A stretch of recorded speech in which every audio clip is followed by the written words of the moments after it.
میرے محبوب کا شہر مدینہ.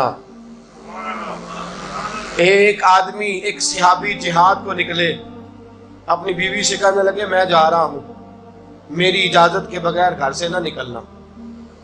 اور حدیث میں موجود ہے, امام ذہبی حدیث لائے ہیں, فرمایا قیامت کے دن اس کے پیر گلے سے لپٹے ہوں گے, اس کے پیروں کو گلے سے باندھ دیا جائے گا. یہ کون عورت ہے؟ رب فرمائے گا یہ وہ تھی جو خامد کی اجازت کے بغیر گھر سے نکلا کرتی تھی, بغیر اجازت کے گھر سے نکلتی تھی. سید عالم صلی اللہ تعالی وسلم, بڑی عجیب حدیث ہے, میں پڑھتا ہوں تو رو پڑھتا ہوں. حضور حضرت فاطمہ کو لینے گئے, شادی کے تیسرے دن حضور لینے گئے. میرے محبوب نے آزمانے کے لیے کہا فاطمہ چلے, فاطمہ چلے, یوں ہاتھ باندھ دیے. عرض کی سونیا باپ بھی ہیں آپ, نبی بھی ہیں, میری جرت نے انکار کی, لیکن ابا جی آپ کی زبان سے سنا ہے شوہر کی بغیر اجازت نکلنا نہیں. اگر اجازت دے تو علی کا انتظار کر لو. عزت والے رسول کی عزت والی بیٹی نے جب کہا نا سونیا اجازت دوں دیں تو انتظار کر لو, کریم رسول کی آنکھوں میں آنسو آئے. فاطمہ کہتی ہے میرا کچا گھر اور میرے رسول پاک نے اپنی طامت کو سمیٹا, اور سمیٹ کر نبی کریم علیہ السلام کچی زمین پر دیوار سے ٹیک لگا کے بیٹھے. آج عجیب ہے, جناب علی بھی دیر سے آئے, پہنچے, حضور کو بیٹھے دیکھا, یوں نظر اٹھی. حضرت علی سے میرے مصطفیٰ نے پوچھا, حضرت علی سے مدینے کے محبوب نے پوچھا کہ علی کر تو اجازت دے تو بیٹی کو لے جاؤں. حضرت علی پھوٹ پھوٹ کے روئے, میرا روپ بھی نہیں تے میرا رنگ بھی نہیں تے مینوں یار منان دا ٹنگ بھی نہیں. تو امیر حرم میں غریب بے نوا, تو کجا من کجا. سونیا علی جتنی بھی عزت ہے تیرے قدموں کی برکت سے ہے, حضور میں اجازت دوں.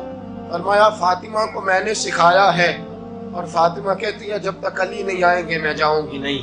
حضرت علی رضی اللہ تعالیٰ میں بولے, کہنے لگے یا رسول اللہ دعا کیجئے گا اللہ فاطمہ کے ان اعمال کی برکت سے مجھے قیامت میں بھی بہتر صلہ عطا فرمائے. دوستو رسول کریم صلی اللہ تعالی علیہ وسلم کا شہر مدینہ, ایک عورت خامد پابند کر گیا کہ میں جہاد کو جا رہا ہوں, میرے پیچھے سے گھر سے نہ نکلنا, گھر سے نہ نکلنا. امام غزالی نے مکاشفۃ القلوب میں لکھا گھر سے نہ نکلنا, بیوی کو پابند کر گیا. 4 گلیاں چھوڑ کے اس کا باپ رہتا ہے, عورت کا پیغام آیا تیرا باپ بیمار ہے. جو بیٹی کو باپ سے محبت ہوتی ہے کوئی پیمانہ ہی نہیں کہ کوئی ناپ سکے, کوئی ترازو نہیں کہ کوئی تول سکے. بیٹی باپ کی سینے پہ چڑھتی ہے تو لگتا ہے اللہ نے ساری رحمتیں اڈیل دی ہیں, سارا کرم آ گیا ہے. بیٹی کو دیکھ کے تھکاوٹیں اترتی ہیں. بیٹی ایک ایسا رشتہ ہے کہ باپ جڑا رہتا ہے بیٹی سے. بیٹی کو پیغام آیا کہ تیرا باپ بیمار ہے. بیٹی کہنے لگی میں نہیں جاؤں گی, میرا خامد پابند کر گیا ہے. خامد نے اس لیے پابند کیا ہے کہ مصطفیٰ نے مجھے پابند کیا تھا بغیر اجازت نہ جانا. ٹیلی فون ہے کوئی نہیں خامد کو کر لوں, خبر مجھے کوئی نہیں وہ کس میدان میں جہاد کر. جاؤ میرے مصطفیٰ سے پوچھوں جاؤں کہ نہ جاؤں. توجہ ہے, باپ بیمار ہے, باپ پوچھو جاؤں کہ نہ جاؤں. رسول پاک نے فرمایا اس سے کہو خامد کی اطاعت کرے گی تو اللہ بہتری جزا عطا فرمائے گا. باپ بیمار ہے, خامد کی اطاعت کرے گی تو جزا بہتر ملے گی. 2 دن کے بعد پھر پتا چلا باپ زیادہ بیمار ہو گیا. دوستو کڑی بات, حضور جاؤں کہ نہ, فرمایا خامد کی اطاعت کرے گی تو بہتر جزا ملے گی. 4 دن گزرے, بیٹی کو پیغام آیا کہ تیرا باپ انتقال کر گیا. بیٹی پردیس میں ہو تو کہتی ہے میرے زیور بیچ دو, مجھے لے جاؤ پاکستان میں جاتی دفعہ اپنے باپ کا مکھڑا دیکھنا چاہتی ہوں. لیکن باپ انتقال کر گیا. رسول کریم کی بارگاہ میں بیٹی نے پیغام بھیجا کہ سونیا کیا کروں, انتقال کر گیا میرا باپ, سایہ اٹھ گیا, حکم کیا ہے؟ مدینے کے چاند کے وہی جملے, خامن کی اطاعت کرے گی تو اللہ بہتر جزا دے گا۔ دوستو، یہ ہیں میرے رسول کے ماننے والی عورتیں۔ بیٹیوں دیکھو شوہر کی اطاعت کسے کہتے ہیں۔ یا رسول اللہ باپ انتقال کر گیا، دفن ہو گیا، حضور نے فرمایا پتہ کرو گئی کہ نہیں گئی۔ صحابہ لوٹے، سونیا قربان جائیں تیرے نظام پر، آقا قربان جائیں تیرے فرمان پر۔ تیرے جملوں کی تاثیر ایسی ہے کہ عورتیں اگرچہ کمزور ہوتی ہیں پر تیرے دین کی پہرے دار بن گئی ہیں۔ حضور آپ کی سنت کے لیے استقامت کا پہاڑ بن گئی ہے۔ حضور وہ گئی نہیں، کائنات کے امام نے ہاتھ اٹھائے، رسول پاک نے ہاتھ اٹھائے، اور صحابہ فرماتے ہیں آج اس عورت کے مقدر جاگے، چند آنسو حضور کے گرے، اور پھر چہرے پہ ہاتھ پھیر کے فرمایا جاؤ اسے جا کے خوشخبری دے دو، تو نے اپنے خامد کی اطاعت کی ہے، تیری اس فرما برداری کی وجہ سے اللہ نے تجھے بھی بخش دیا ہے، تیرے باپ کی بھی بخشش فرما دی ہے۔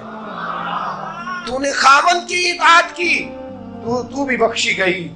عورتیں، میں نے ایک حدیث پڑھی، خدا کی قسم اٹھا کے کہتا ہوں، حدیث پڑھی اور پھر میں نے کتاب بند کر دی۔ میں نے کہا اس سے آگے میرے اندر ہمت ہی نہیں ہے، میں پڑھ ہی نہیں سکتا۔ میں نے جیسے کہا کہ پہلے تو صحابہ کرام میں اہل بیت کو ہم معصوم نہیں مانتے، ان سے جو کوتاہیاں ہیں وہ بھی ہماری اصلاح کے لیے ہیں تاکہ ہمیں توبہ کے طریقے سمجھ میں آ جائیں۔ عزیز دوستو، میرے محبوب کی شہزادی، بس رسول اللہ صلی اللہ علیہ وسلم کی شہزادی سیدہ فاطمہ محبوب پاک کی بارگاہ میں آئی، رنگ اڑا ہوا ہے، آنکھیں رو رو کے تھکی ہوئی ہیں۔ محبوب کی شہزادی در رسول پہ آئی، آ کے حضور کے سامنے کھڑی ہوئی، کہا یا رسول اللہ صلی اللہ علیہ وسلم، حضور آج میں بڑی الجھن میں پھنس گئی تھی، آقا آج میں بڑی پریشان ہو گئی تھی۔ حضور نے فرمایا کیا ہوا؟ کہا یا رسول اللہ میں اور علی باتیں کر رہے تھے، باتیں کرتے کرتے بات بڑھنے لگی، حضور مجھ سے کوئی ایسا جملہ نکل گیا، علی ناراض ہو گئے، مجھ سے بات ہو گئی۔